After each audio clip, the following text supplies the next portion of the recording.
The night my stepmother told me to find a seat in the kitchen, I was already holding the USB drive in my pocket. She didn't even look at me when she said it, just gestured toward the hallway, the way you'd wave off a moth that wandered in through an open window. "There's a chair by the pantry," she said. "We'll call you in when we're ready." I stood at the entrance to my father's dining room, the room where he'd helped me with geometry homework, where he'd quietly cut the crusts off my sandwiches for years, even after I told him I didn't mind them anymore. And I looked at the table. 8 chairs. My stepmother, my older stepsister, my younger stepsister, their husbands. 2 people I didn't recognize, who I later learned were my stepmother's attorney and her financial advisor. No chair for me. My fingers closed around the drive, small, black, still warm from being in my palm the whole drive over. I looked at my stepmother. I looked at my older stepsister, who was already reaching for the wine. And then I set the USB on the table like I was placing a stone on a grave. "You'll want Mr. Davenport here for that," I said. "I'll call him tonight."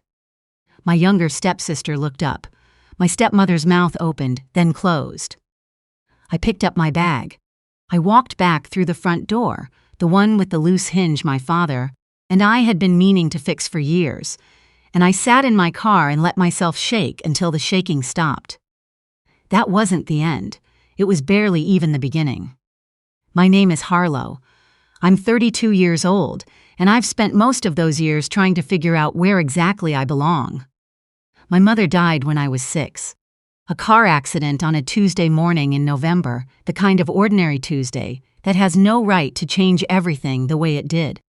My father raised me alone for 2 years after that. Then, when I was 8, he met my stepmother at a church potluck, and 6 months later she moved in with her 2 daughters, my older stepsister, who was 12, and my younger stepsister, who was 9. My father was the kind of man who loved carefully and without conditions. He made room for everyone. He learned my stepsister's favorite meals and took them to their dance recitals and coached my older stepsister's soccer team until his knees gave out. He was generous in a way that didn't keep score. But my stepmother's daughters were not generous in return. Not to me, anyway.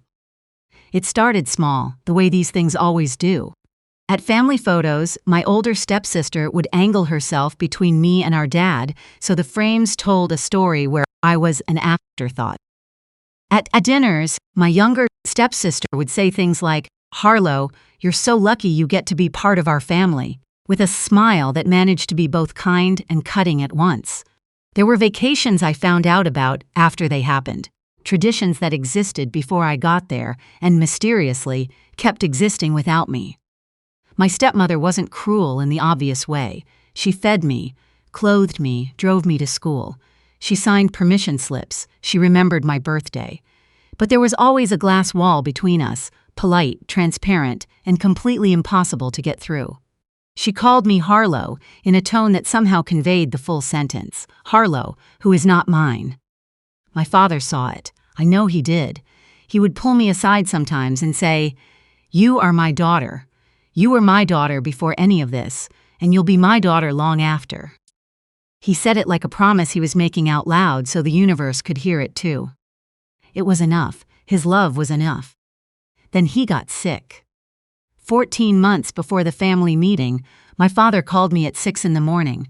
He was calling to ask me what year it was. I was in my car in 20 minutes. His cardiologist had already been flagging some things. The heart was struggling, had been for a while, but this was something else. By the end of the week, we had 2 diagnoses instead of 1, and I was on the phone with specialists trying to understand what the next phase would look like. I asked my stepmother how she wanted to handle the care schedule. She said she'd talk to her daughters and get back to me. She never got back to me. My husband took one look at my face when I came home that night, put down what he was cooking, and said, "Tell me what you need." "I need to move into Dad's for a while," I said.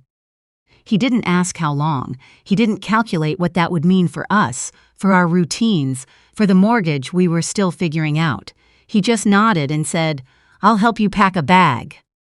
I moved into my father's house the following Monday. I slept in the guest room. I woke up at 5 in the morning most days to check on him before he woke up, before the day's confusion set in, before the narrow window of clarity began to close.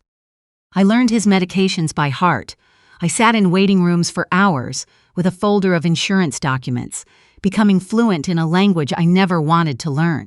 I figured out how to talk to doctors in a way that got real answers instead of pamphlets. My stepmother visited 3 times in 9 months. My older stepsister came twice, both visits under an hour, both with the energy of someone checking a box on a list. My younger stepsister sent a flower arrangement at the 6-month mark and texted to ask how things were going. My dad noticed. On the good days, the clear days when he was fully himself, he noticed everything. One afternoon in March, about 2 months before he died, I was sitting with him in the sunroom. It was his favorite room in the house, all glass and afternoon light, facing the backyard where he'd planted a vegetable garden every spring for 20 years. He was quiet for a long time, watching the birds at the feeder he'd hung the previous fall. Then he turned to me and said, "Get me that box in the top drawer of my desk, the small wooden one." I got it. Inside was a USB drive, black and plain. "I recorded something," he said. "A few months ago, when I still felt like myself. I need you to keep that." He pressed it into my hand. His grip was still firm. "You watch it when you need to. And if things get complicated after I'm gone, you'll know what to do with it." I wanted to ask what he meant by complicated, but I looked at his face and I understood. He died 6 weeks later, on a Wednesday morning, in his own bed, with me holding his hand. My stepmother was there. She arrived an hour before the end, and she held it together the way she always held things together. Composed, correct, present just enough to be visible. At the funeral, my stepsisters wore black dresses and stood at the front and accepted condolences like they had been there for all of it. 2 weeks after the funeral, my stepmother called to say she was organizing a family meeting at the house. She used that word, organizing, like it was a potluck, like it was a committee. "There are some things that need to be discussed," she said, "about the property and the accounts. We all want to handle this respectfully." Respectfully. I said I'd be there. During the whole drive over, I kept the USB drive in my jacket pocket. I'd watched it twice already. Once the night my father gave it to me, once the night after his funeral when I couldn't sleep. I knew every word on it. I knew the exact look on his face when he said what he said. I also knew what was in Mr. Davenport's files. My father's attorney had reached out to me 2 weeks before the family meeting to say that my father had come to see him 10 months earlier and that the relevant documents were in order. My father had been clear-eyed and deliberate, he said. There was physician documentation from that same week. Everything was in order. I parked in the driveway. I sat for a minute. Then I went inside. The dining room was arranged like a business meeting. My older stepsister's husband had a notepad. My stepmother's attorney had a briefcase. I counted 8 chairs and found exactly what I expected to find. No chair for me. My stepmother said I was welcome to sit in the kitchen while they got set up. She said it with a soft smile, the same soft smile she'd been perfecting for 24 years, the one that was never quite warm enough to be an invitation. That was when I put the USB on the table. "You'll want Mr. Davenport here for that," I said. "I'll call him tonight." Mr. Davenport's office was on the 4th floor of a building downtown, the kind of office that smelled like old paper and quiet authority. He'd been my father's attorney for over 15 years. He drafted the original will, and he'd been there when my father came back to revise it. My stepmother brought her attorney. My older stepsister brought her husband. My younger stepsister came alone and sat at the far end of the table and didn't look at anyone. Mr. Davenport greeted me at the door. "Your father spoke about you often," he said. "He was very clear about what he wanted." We sat down. The room got quiet. He opened the folder. He began with the deed. My father had transferred the property, the house, the land, the garden, to me by gift deed, signed and recorded 10 months before he died. Not in the will, not subject to probate, already done, already legal, already mine. My stepmother's attorney leaned forward. We weren't made aware of this transfer. It wasn't contingent on your awareness, Mr. Davenport said pleasantly. My older stepsister's husband straightened in his chair. He couldn't have been thinking clearly. He was already showing signs. He was examined by his primary physician and his neurologist 4 days before signing, Mr. Davenport said, and slid a document across the table. Both cleared him. Both documented it in detail. My older stepsister looked at the document. Her jaw tightened. My stepmother looked at me for the first time since we'd sat down. Her voice came out carefully, like she was measuring every word. Harlow. We were his family. He wouldn't have done this without discussing it with us. I held her gaze. He discussed it with me, I said. You were there every day. You were influencing him. I was there every day because no one else was. My voice stayed even. I had rehearsed this. I had gone over it 100 times in the car, in the shower, lying awake at 3 a.m. I was there. You weren't. That's not my fault. That's a choice you all made. The room went quiet in a particular way. The way rooms go quiet when something true has been said and everyone in them knows it. Mr. Davenport continued. The investment accounts were addressed in the will itself, split between my stepmother and the 3 of us, my stepsisters and me, in equal portions. My father had not cut anyone out. He had been fair, the way he was always fair, right up to the end. My older stepsister looked up from the document. Equal portions, but the house. The house was a separate matter, Mr. Davenport said, handled separately and prior to the will's revision. This isn't right. My older stepsister's voice rose for the first time. We grew up in that house. That's our history. You can't just take. He could, Mr. Davenport said, and he did. He looked at me across the table.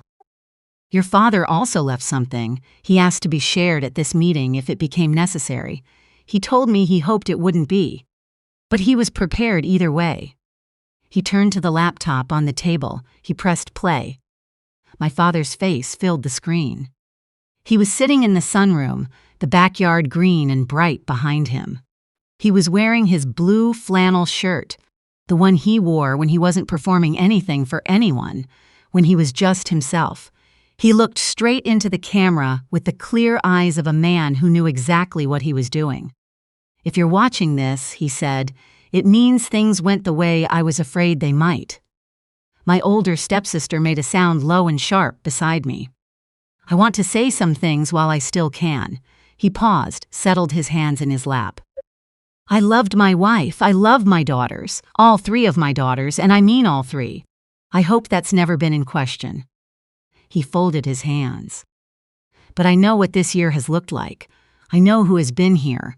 I know what it costs to sit in a hospital waiting room at midnight with a folder of someone else's insurance paperwork. I know what it costs to give up your own life for a season to make sure someone else gets to end theirs with dignity. A pause. I saw it. I was in the middle of it. I am not a man who forgets what he witnesses. My younger stepsister put her hand over her mouth. Harlow has been here every day, not because she had to be, because she chose to be, over and over again when she could have chosen otherwise. His voice didn't waver. I am not punishing anyone. I am honoring what I observed. There is a difference, and I need everyone in that room to understand it. He looked directly at the camera, directly at me, somehow across the distance of all those months. You were my daughter from the day I met you, he said. I want you to hear that. Every day after that, you showed me who you were, and I don't think I said it out loud enough. So I'm saying it now, while I can still say it clearly. He took a slow breath. This is your home. It was always your home. Don't let anyone tell you otherwise. Mr. Davenport closed the laptop. The silence in that room was the loudest thing I had ever heard. My stepmother's attorney was already writing something. My older stepsister was staring at the surface of the table. My younger stepsister was crying quietly, the kind of crying that barely makes any sound at all. My older stepsister's husband broke the silence first. There are still legal avenues we could. There is a clause in the will, Mr. Davenport said. Any formal contest of the estate results in all personal items. Photographs, family heirlooms, keepsakes, your father's personal effects, being donated immediately to the county historical archive. Your father was very specific about this provision. My older stepsister looked up. His service medals, Mom's pearls. If a challenge is filed, Mr. Davenport confirmed, yes. The silence stretched long and thin. My older stepsister looked at me across the table. I had known her since I was 8 years old. I had sat at the same breakfast table as her for over a decade. I had watched her grow from a girl who whispered behind closed doors into a woman who was now watching something she'd assumed was hers dissolve in a conference room downtown. There was something in her face I hadn't seen before. It wasn't regret exactly. It was the look of someone who has realized, too late, that they built their expectations on the wrong foundation. You planned this, she said. Dad planned it, I said. I just showed up. My stepmother asked to speak to me alone in the hallway before we left. She looked smaller than she had at the table. That had always been her particular authority. The composure, the correctness, the sense that everything around her was somehow beneath her to fully acknowledge. It was fraying now at the edges. I could see the effort it took to hold herself together. I want you to understand, she said, that whatever happened between us, whatever you think happened, I never wished you harm. I looked at her for a long moment. I know, I said, and I did know. She hadn't been cruel in the way that wanted to wound. She'd been exclusive in the way that simply didn't consider, the kind of dismissal that doesn't need malice because it never truly notices you in the first place. You weren't my mother, I said. I understood that from the beginning, but he was my father, and I stayed because I loved him, not because I wanted anything from him. I let a beat pass. He loved you too. That's why he was fair to you. That's why you're all receiving what you're receiving. That was him. That was who he chose to be. She pressed her lips together. The composed expression held, just barely. I forgive you, I told her, and I meant it the way you mean things that are genuinely true and also still cost something to say out loud. But I won't pretend the last 14 months didn't happen, and I won't pretend the last 24 years didn't happen either. I picked up my bag. You told me to find a chair in the kitchen, I said quietly. Dad didn't agree with that. He never did. I walked out. My husband was waiting in the parking garage.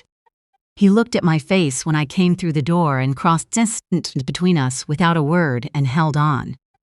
That alone undid what I had been holding together for the past 2 hours. That night, after the neighborhood went quiet, I sat at our kitchen table and told him everything.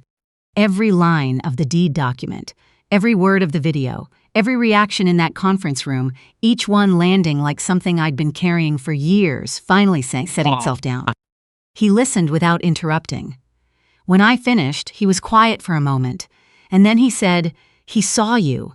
The whole time. He saw all of it." That was the right thing to say. It was the only thing that mattered. The weeks that followed were difficult in the way that anything true tends to be difficult. My older stepsister called twice and then stopped. My stepmother communicated through her attorney after that. Formal, concluded, final. My younger stepsister sent me a text one evening, short and plain. "I'm sorry I wasn't there. I should have been there. I thought about it for a long time before I responded." I wrote back, "I know. There's still time to be different." She didn't reply. She didn't need to. I didn't move into my father's house right away. I needed time to let it breathe first, to let the grief settle into the rooms before I moved anything around. I went back on weekends at first, just to sit in the sunroom, just to look at the garden he'd kept going for 20 years even when his hands ached and his back gave him trouble. Eventually, I started bringing equipment. I'm a physical therapist. I work mostly with older adults, stroke recovery, joint replacement rehab, people trying to get back something they've lost and aren't sure they'll ever find again.